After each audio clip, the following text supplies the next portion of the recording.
Hello बच्चों, आज हम करेंगे Dalton's law of partial pressure. ये लॉ क्या कहता है? ये लॉ कहता है सपोज हमारे पास एक गैस है ए इस कंटेनर में, और ये कंटेनर में प्रेशर एक्सर्ट कर रही है कुछ ना कुछ, और हमारे पास एक और गैस है बी, ये भी कंटेनर में कुछ ना कुछ प्रेशर एक्सर्ट कर रही है। ठीक है, जब हम इन दोनों को मिला देते हैं ए बी, तब ये दोनों मिलके प्रेशर एक्सर्ट करेंगी। तो डाल्टन लॉ कहता है कि इसका प्रेशर और इसका प्रेशर मिलके एक नया प्रेशर बनाता है जिसको हम बोलते हैं टोटल प्रेशर। तो इसको क्या बोलते हैं? Partial pressure. ये भी पार्शियल प्रेशर है, ये भी पार्शियल प्रेशर है। तो पार्शियल प्रेशर एक्चुअल में है क्या? पार्शियल प्रेशर वो प्रेशर है जब कोई गैस अकेले दिखाती है, कंबाइंड स्टेट में नहीं, जब दोनों को मिला देंगे तब नहीं, जब ये अकेले दिखा रही है उसको क्या बोलेंगे? Partial pressure. जैसे कि एक रेस होती है, रिले रेस 400 मीटर की, उसमें 4 प्लेयर दौड़ते हैं एक एक करके, उनके हाथ में एक स्टिक टाइप कुछ होता है जो दूसरे को पास ऑन करते हैं, फिर वो भागता है। जब ए एथलीट भाग रहा है तो उस टाइम जो शो है उसी का ही है ना, अकेला वही एफर्ट कर रहा है उस टाइम। तो उस टाइम जो वो एफर्ट कर रहा है, या वो उसको हम गैस में कन्वर्ट कर दें, तो जो वो गैस एक्सर्ट कर रही है जब, उसको बोलते हैं पार्शियल प्रेशर। हम मान लेते हैं थोड़ी देर के लिए कि जो वो शो कर रहा है, जो वो भाग रहा है, तो उसका इंडिविजुअल है, अभी पार्शियल है। ठीक है, फिर वो बी को दे देगा और बी भागेगा। अब सबकी आंखें बी की तरफ होंगी। अब बी का जो शो है वो पार्शियल हो गया। वो सी को दे देगा तो सेम केस सी के साथ होगा, सी के साथ होगा। उसके बाद वो डी को दे देगा तो डी के साथ भी वही कुछ होगा, सभी की आंखें डी के ऊपर होंगी। ठीक है, लेकिन एंड में सपोज वो रेस जीत जाते हैं तो क्या कहलाएगा? ए ने रेस जीती कि बी ने, कि सी ने, कि डी ने, कि उनका कंबाइंड एफर्ट था, वो उनका कंबाइंड एफर्ट था। ठीक है, जब ए भाग रहा था तो वो अकेला था, तब वो जो दिखा रहा था वो उसका पार्शियल था। तो इस तरह से जब ए अकेली इस कंटेनर में है, जो प्रेशर ये दिखा रही है, प्रेशर होता क्या? Force upon area. तो इसके मॉलिक्यूल्स जो टकरा रहे हैं कंटेनर के साथ, तो जो प्रेशर वो दिखा रहे हैं वो क्या हो गया? ए का प्रेशर हो गया, उसको बोलते हैं पार्शियल प्रेशर। जो बी दिखा रहा है वो उसका पार्शियल प्रेशर हो गया। जब वो दोनों मिल जाएंगे आपस में, और शर्त ये है कि ये क्या होनी चाहिए? Non reacting. ये आपस में रिएक्ट नहीं करनी चाहिए। रिएक्ट कर गई फिर तो लॉ एप्लीकेबल नहीं होगा। तो ये नॉन रिएक्टिंग गैसेज है। अब जो ये प्रेशर एक्सर्ट कर रही है, दोनों का कंबाइंड एफर्ट है, इसलिए पी टोटल जो है वो टोटल प्रेशर हो गया, जो partial pressure of P1 and partial pressure of P2 के सम के इक्वल होगा। यही डाल्टन लॉ है। डाल्टन लॉ कहता है when 2 or more gases exert a pressure, this pressure is equal to the sum of the partial pressures exerted by them when they are alone। और सबसे बड़ी शर्त यह है कि they should be non reacting gases. ठीक है, partial को हम एक और तरीके से भी समझ सकते हैं। अब आप देखो कि इस टाइम ए का मॉलिक्यूल्स हैं तो ए घूम रहा है सब जगह, यहाँ बी के मॉलिक्यूल्स हैं तो बी घूम रहे हैं। अब ए बी इकट्ठे आ गए तो ए भी इतने ही पूरे कंटेनर में घूम रहा है और बी भी पूरे कंटेनर में घूम रहा है। बी को भी उतना ही वॉल्यूम मिल रहा है, ए को भी उतना ही वॉल्यूम मिल रहा है। जैसे कि आप मानो कि आप फुटबॉल देखने जाते हो, वहाँ पर दो टीम्स हैं ए एंड बी।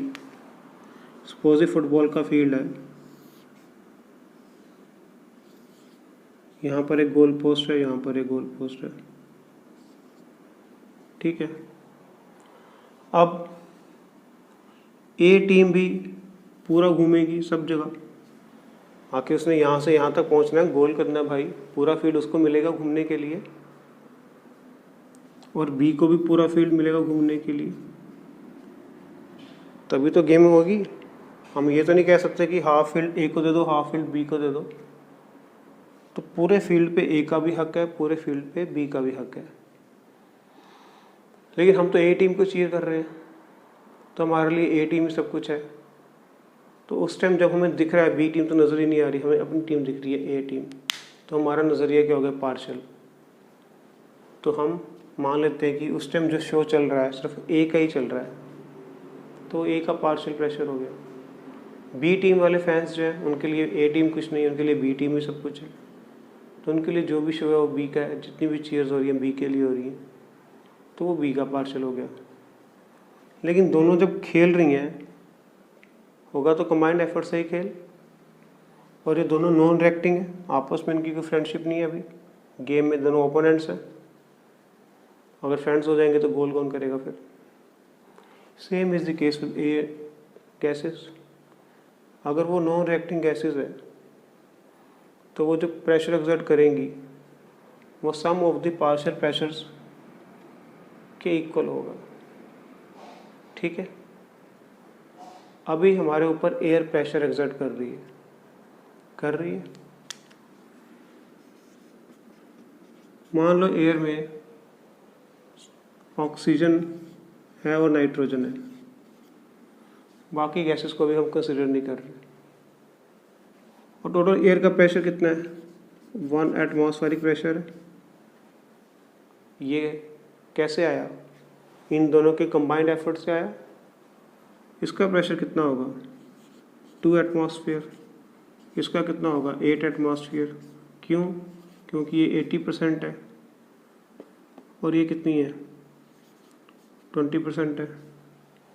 तो 0.2 एटमॉस्फेयर ये एक्सर्ट कर रही है, 0.8 एटमॉस्फेयर ये एक्सर्ट कर रही है। तो जो ये एक्सर्ट कर रही है ये इसका क्या है, पार्शियल प्रेशर। ये जो एक्सर्ट कर रही है इसका क्या है, पार्शियल प्रेशर। पर जब ये मिलके एक्सर्ट कर रहे हैं तो ये क्या है, टोटल प्रेशर। तो partial pressure plus partial pressure is equal to total pressure. तो समझ में आ गया आपको पार्शियल प्रेशर क्या होता है। पार्शियल प्रेशर वो प्रेशर होता है जब कोई गैस अकेले प्रेशर एक्सर्ट कर रही होती है, और जब कंबाइंड एफर्ट हो जाता है तो टोटल प्रेशर बन जाता है। टेम्परेचर हमारा कांस्टेंट होना चाहिए, इस टाइम सेम टेम्परेचर भी होना चाहिए, टेम्परेचर चेंज नहीं होना चाहिए, और गैसेस नॉन रिएक्टिंग होनी चाहिए, ठीक है। तो यही है Dalton's law of partial pressure.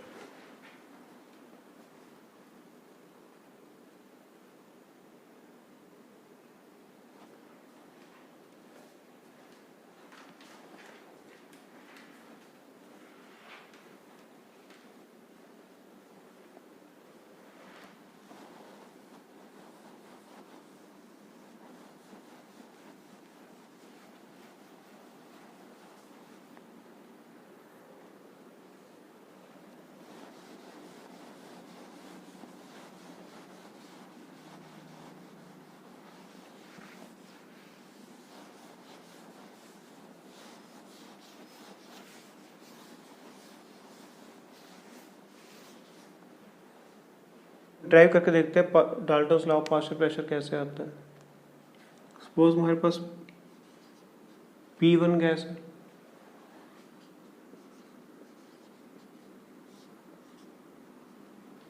जो N1 RT अपॉन V के इक्वल होगी। P2 जो है वो क्या होगा, N2 RT अपॉन V के इक्वल होगी। अब हमने क्या किया, V को सेम रखा है क्योंकि सेम कंटेनर है, V तो दोनों को उतना ही मिलेगा जैसे फुटबॉल की टीम को पूरा फील्ड मिल रहा है। सेम इज द केस है, P1 के लिए ये है और P2 के लिए ये है। सपोज अब इनको मिला देते हैं, P1 को P2 से मिला देते हैं तो क्या आ जाएगा,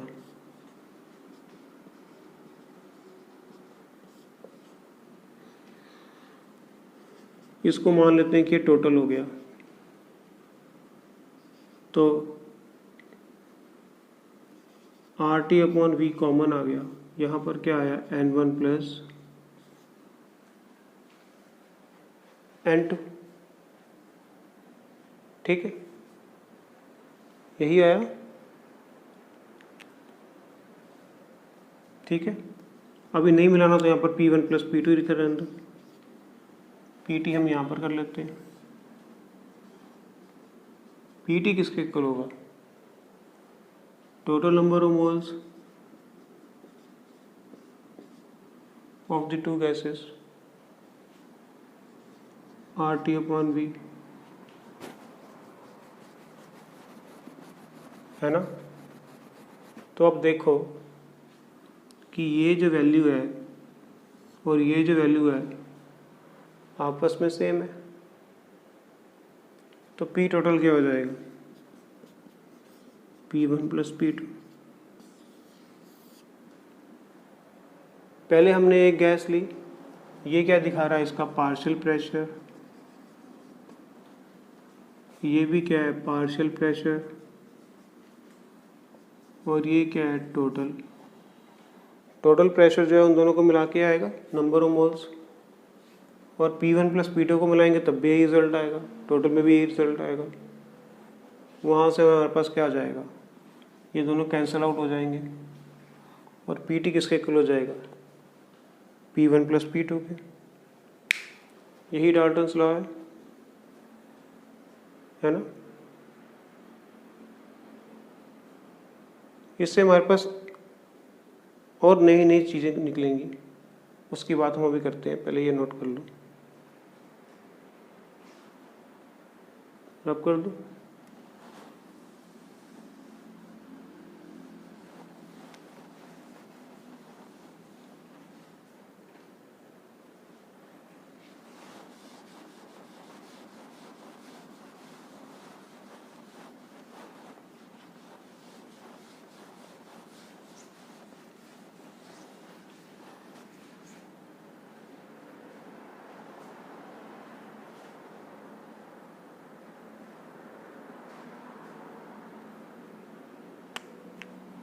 तो फर्स्ट इसकी एप्लीकेशन क्या है, इट हेल्प्स इन कैलकुलेटिंग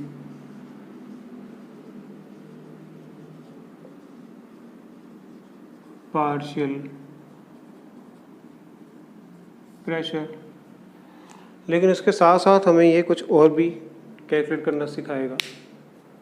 तो हमने अभी क्या लिखा था, हमने क्या किया था, P टोटल किसके इक्वल है, N1 plus N2 RT upon V, है ना। P1 किसके इक्वल है, N1 RT upon V, P2 किसके इक्वल है, N2 RT अपॉन V। अगर हम इसको मान लें फर्स्ट इक्वेशन, इसको सेकंड मान लें, इसको थर्ड मान लें, और सेकंड को डिवाइड कर दे 1 से, तो हमारे पास क्या आएगा,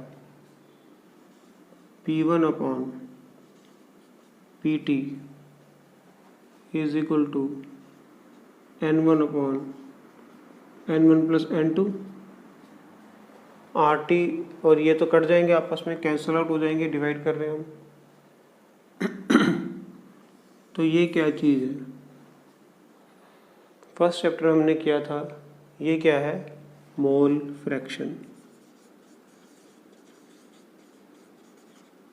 तो P1 upon PT is equal to, वैसे तो ये साई होता है, मैं x लिख रहा हूँ, x1 is the mole fraction of first gas या P1 क्या हो जाएगा, x1 PT। T क्या है यहाँ पे, टोटल प्रेशर, P क्या है, पार्शियल प्रेशर, ये क्या है, टोटल प्रेशर, ये क्या है सॉरी तो ये क्या है हमारे पास, पार्शियल प्रेशर, ये क्या है, टोटल प्रेशर, x1 क्या है, मोल फ्रैक्शन। सिमिलरली P2 जो है वो x2 PT के इक्वल हो जाएगा। तो इस तरह हम पार्शियल प्रेशर को मेजर कर सकते हैं, है ना। तो इस लॉ से फर्स्ट हम मोल फ्रैक्शन के बारे में भी पता कर सकते हैं, पार्शियल प्रेशर के बारे में पता कर सकते हैं, टोटल प्रेशर के बारे में पता कर सकते हैं। डिपेंड करता है न्यूमेरिकल में हमें क्या निकालना है। ओके, नोट कर लो इसको।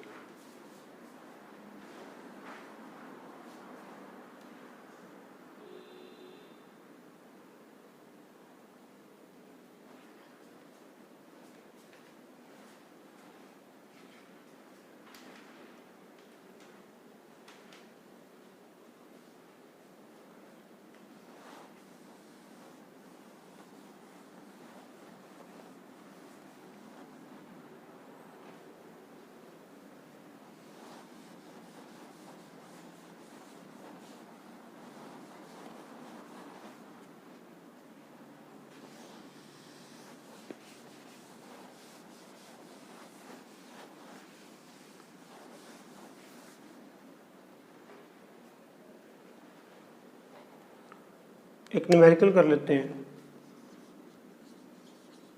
A gaseous mixture contain 56 gram nitrogen, 44 gram CO2, 16 gram CH4। Okay, और जो टोटल प्रेशर है इसका, the total pressure of mixture is 720 mmHg। Find partial pressure of methane. ठीक है, तो हमारे ऑप्शंस हैं, ऑप्शंस लिख लो।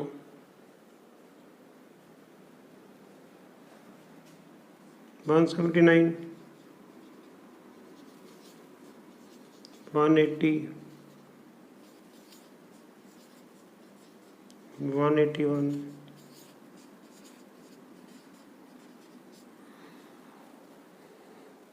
तो कैसे करेंगे इसको, पहले हम नाइट्रोजन के नंबर ऑफ मोल्स निकाल लेते हैं। कितने आएंगे, 56 अपॉन नाइट्रोजन का वेट कितना होता है, 28। 2 कार्बन डाइऑक्साइड के 44 अपॉन 44, 1 मीथेन के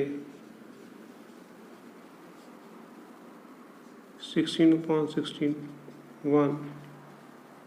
तो टोटल मोल्स कितने हो गए, N1 plus N2 plus N3, 2 plus 1 plus 1, 4। Methane का निकालना है, P total, P partial pressure is equal to P total यानी कि 720 इंटू 1 अपॉन 4। क्योंकि इसका 1 है, 1/4 होगा। मोल फ्रैक्शन मीथेन की कितनी होगी? 1/4।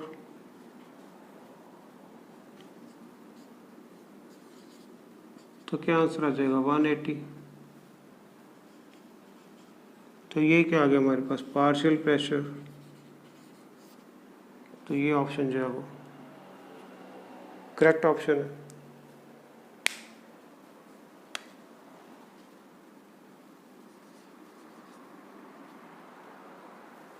ओके, हमारे पास नाइट्रोजन का वेट दिया हुआ था, कार्बन डाइऑक्साइड का और मीथेन का, हमने उससे मोल्स निकाल लिए, उन मोल्स को ऐड कर लिया। मोल फ्रैक्शन क्या होती है?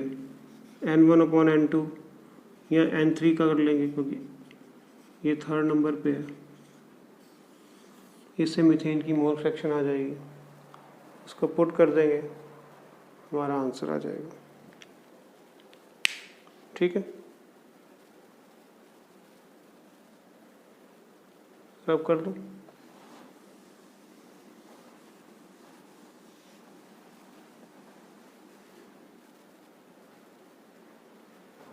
एक और न्यूमेरिकल देख लो। Equal weights of two gases having molecular weights 4 gram and 40 gram are mixed and their pressure is 1.1 atmosphere. What is the partial pressure of light gas? Light मतलब जो सबसे कम वेट वाली है। ओके, इसके ऑप्शंस हैं 11, 1, 3, 22। Okay, तो अब हमें नंबर ऑफ मोल्स निकालने पड़ेंगे पहले। इसको अगर हम 1 गैस मान लें, इसको 2 मान लें, तो N1 क्या होगा? गिवन मास अपॉन ओरिजिनल मास। N2 क्या होगा? मास सेम है। N1 प्लस N2 क्या हो जाएगा? 40। 11x/40। मोल फ्रैक्शन क्या हो जाएगी?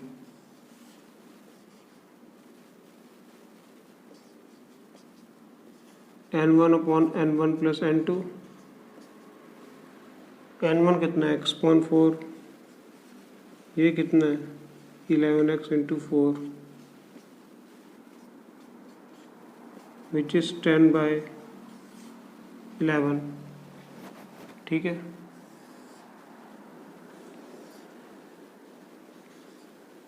P पार्शियल प्रेशर हमने निकालना है, किसके इक्वल हो जाएगा? Total 1.1 into 10/11। 0.1 का 10 हट गया, 10 से 10 कट गया, तो P कितना आ गया? 1। तो ये ऑप्शन क्या है हमारा? Correct one. ओके, आसान से न्यूमेरिकल।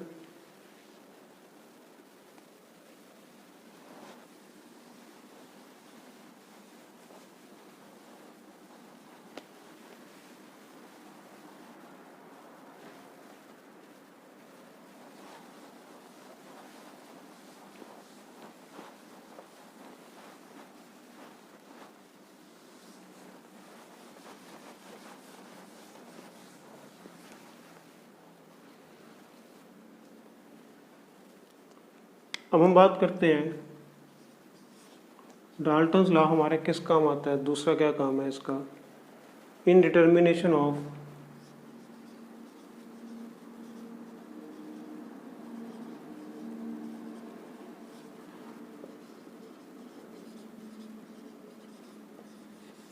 प्रेशर ऑफ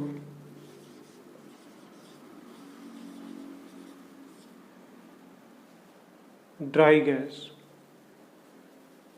ओके, अब ये ड्राई गैस क्या होती है। सपोज हमने पोटाशियम क्लोराइड को हीट किया KClO3,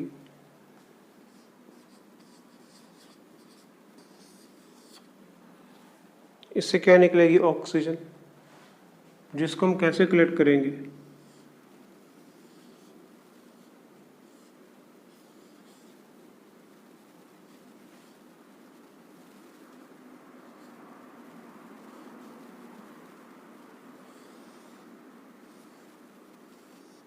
डाउनवर्ड डिस्प्लेसमेंट से।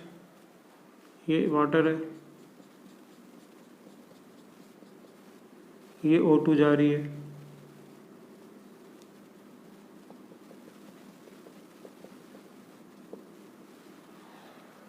यहाँ पर सपोज हम बैरोमीटर लगाते हैं तो हमारे पास जो रीडिंग आएगी वो प्रेशर किसका होगा, O2 का, नहीं, क्योंकि ये पानी से होके जा रही है। पानी भी तो के भी तो वेपर्स हैं जो प्रेशर एक्सर्ट कर रहे हैं, तो इसमें प्रेशर जो है O2 का भी है और साथ में प्रेशर जो है वेपर का भी है। ठीक है, तो जो ये वेपर प्रेशर है,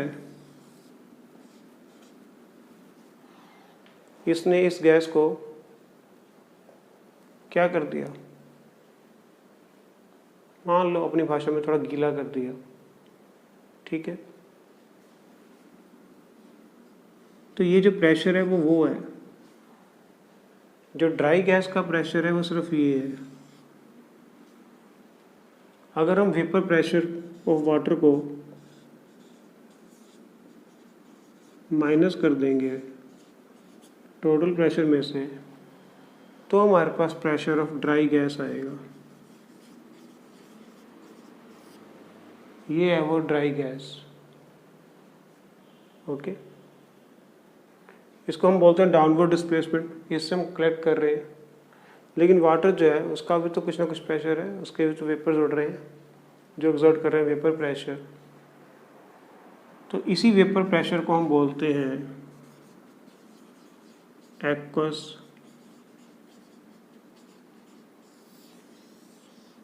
टेंशन। इसको और डिटेल में स्टडी करते हैं। अभी जब रफ सा आइडिया ले लो कि जब हमने गैस को कलेक्ट किया वो पानी से होके गई, ऊपर आई, लेकिन यहाँ जो है इस कंटेनर में यहाँ पर सिर्फ O2 नहीं है, H2O भी है, उसके वेपर्स भी हैं। अकेली ऑक्सीजन नहीं है, इसमें H2O भी है। ये मान लो H2O के वेपर्स हैं, ये ऑक्सीजन के वेपर्स हैं। तो जो प्रेशर हमारे पास यहाँ पर आ रहा है वो कंबाइंड एफर्ट है, बट हमें तो O2 का चाहिए। वो कैसे आएगा, नेचुरली वेपर प्रेशर को माइनस कर देंगे प्रेशर से, तो हमारे पास प्रेशर ऑफ ड्राई गैस आ जाएगा। ठीक, इसी प्रेशर को हम एक्वस टेंशन बोलते हैं।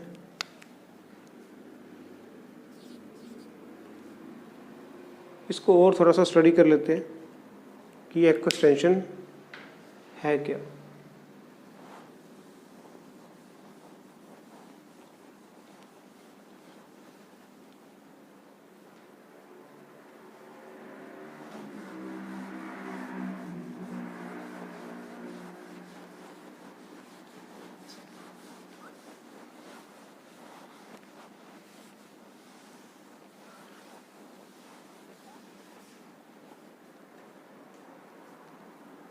हम दो बातें करते हैं। एक बात करते हैं वेपर प्रेशर की,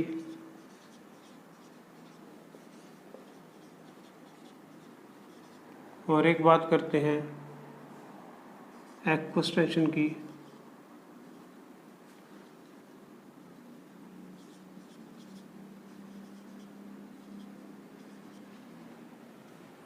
ठीक है। एक्वस टेंशन की बात कर लेते हैं। एक्चुअल में सपोज हमारे पास एक कंटेनर है, इसमें ये वाटर के मॉलिक्यूल्स हैं।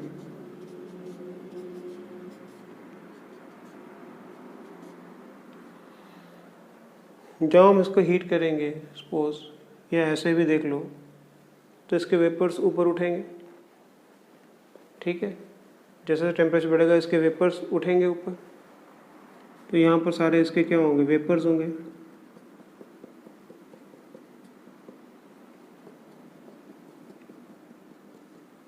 तो pressure exerted by the vapours is called vapour pressure. Simple सी बात है।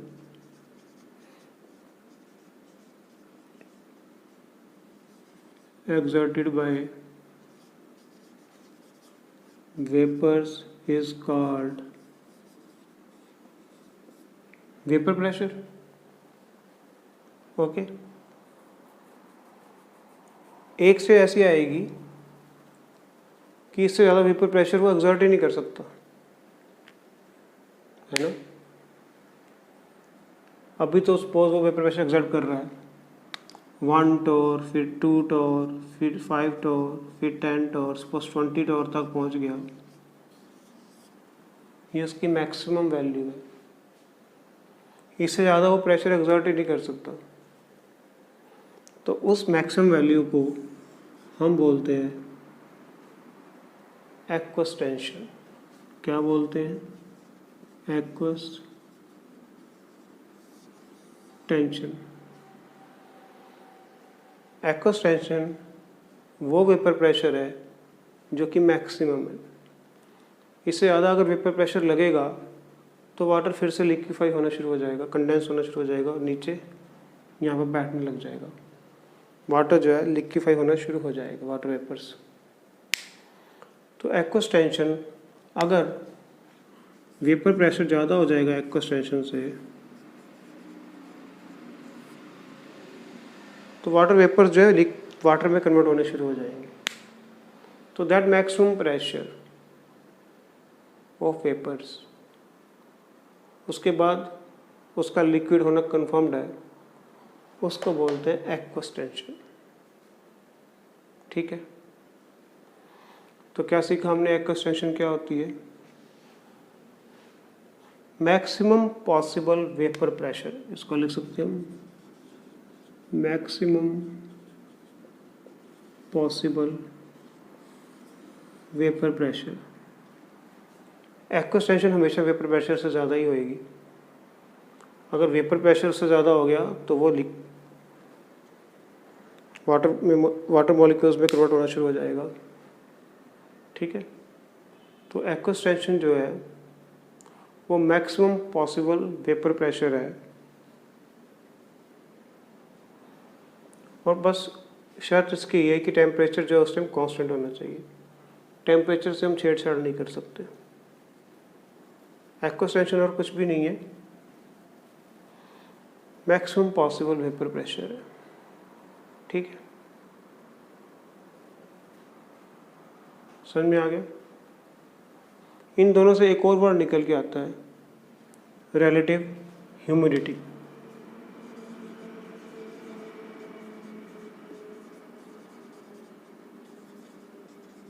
वो क्या होती है? RH का। वो होती है vapour pressure upon aqueous tension, अगर परसेंट निकालनी है तो इंटू 100, क्योंकि एक्वस टेंशन तो हमेशा वेपर प्रेशर से ज़्यादा ही होगी। अगर वेपर प्रेशर ज़्यादा हो गया तो ये वाटर बनना शुरू हो जाएगा।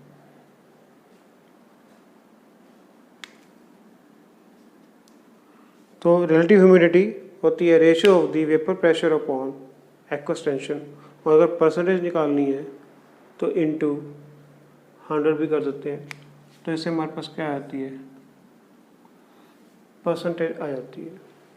ठीक है, तो हमने सीख लिया वेपर प्रेशर क्या होता है, जो वाटर के वेपर से एक्सर्ट कर रहे हैं। एक्वस टेंशन क्या होता है? Maximum possible vapour pressure. इसके बाद तो वाटर लिक्विफाई हो जाएगा उसके वेपर्स। और रिलेटिव ह्यूमिडिटी क्या होती है? RH, vapour pressure upon aqueous tension into 100। ठीक है, समझ में आ गया एक्वस टेंशन क्या होती है?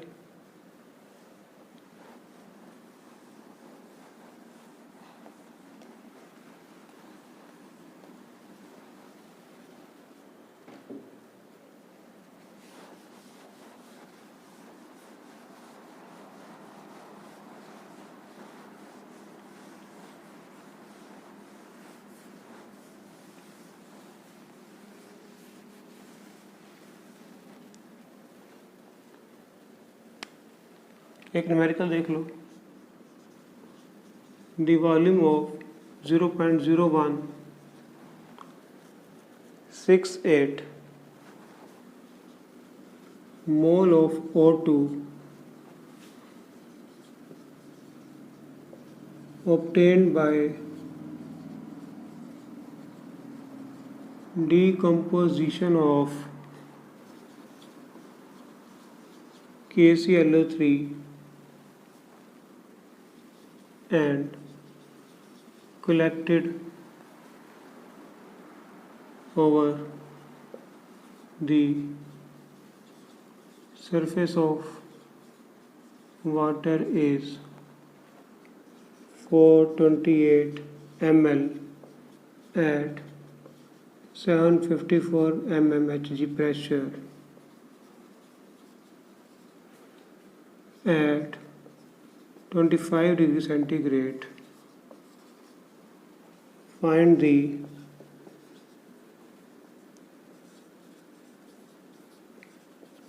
pressure of water vapors. Option है 18, 20, 22,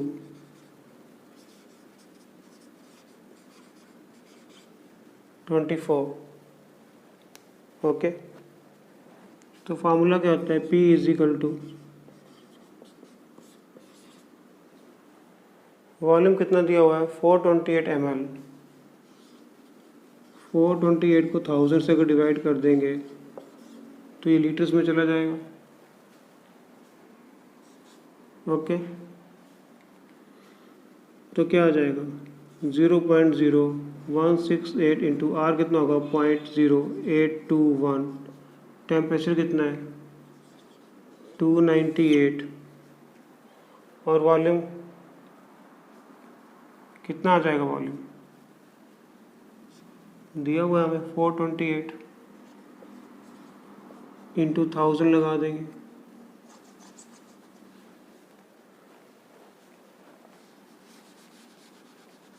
थाउजेंड ऊपर चला जाएगा। ओके, ठीक है, इसको कैलकुलेट कर लेंगे तो अराउंड अबाउट 0.960 आ जाएगा। ये किस में आया? हमारा एटमॉस्फेयर में आया।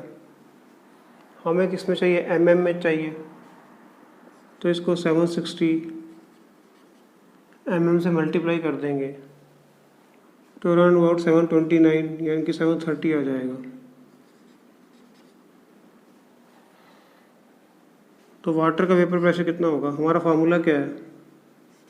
P is equal to P dry plus water vapours या वेपर प्रेशर ऑफ वाटर या एक्वस टेंशन ले लेते हैं, सबसे बढ़िया बात। ठीक है, एक्वस टेंशन लिख लेते हैं।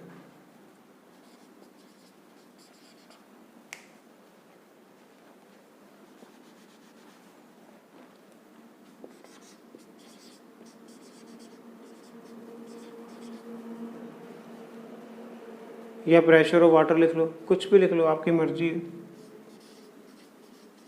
प्रेशर ऑफ वाटर वेपर्स लिख लो, जो लिखना लिख लो।